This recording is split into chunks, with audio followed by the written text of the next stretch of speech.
Alhamdulillahirabbil alamin.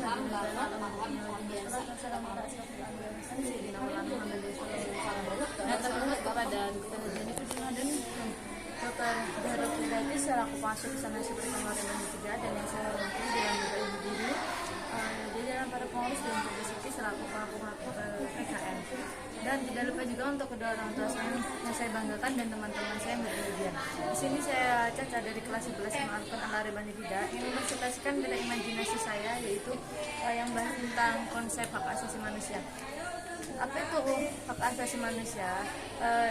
Ialah hak yang melekat pada diri manusia yang bersifat kodrati dan universal sebagai makhluk ciptaan Tuhan Yang Maha Esa untuk menjamin kelangsungan hidup yang itu tuh menjadi anugerah yang harus dilindungi oleh semua manusia. Yang kedua, ada ciri-ciri hak asasi manusia itu ada 4.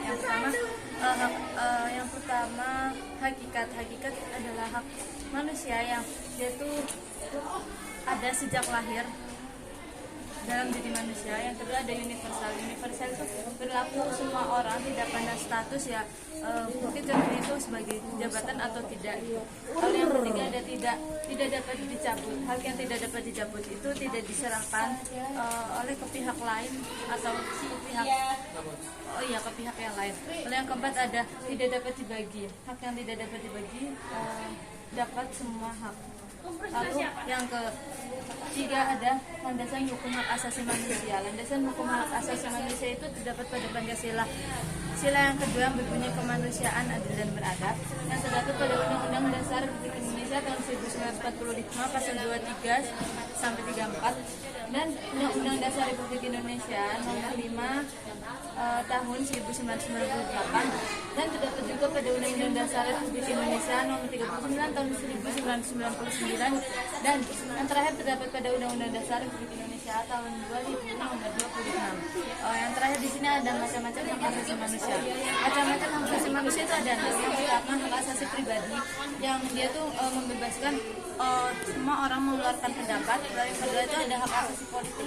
Hak asasi politik itu hak untuk memilih dan dipilih, hak orang untuk memilih dan dipilih. Lalu ada hak asasi ekonomi itu hak untuk menjual, membeli, menyewa dan sebagainya. Lalu yang keempat ada hak asasi hukum. Hak asasi hukum itu perlakuan yang sama dalam hak asasi manusia. Yang kelima ada hak asasi sosial dan budaya. Itu tuh hak mendapat pendidikan, kesehatan dan perlindungan. Lalu di sini ada hak asasi tata cara, peradilan dan perlindungan dalam penyitaan, penahanan dan yang lain-lain. Oke, sekian dari saya. Apabila ada salah kata mohon maaf. Apabila kita punya Assalamualaikum warahmatullahi wabarakatuh.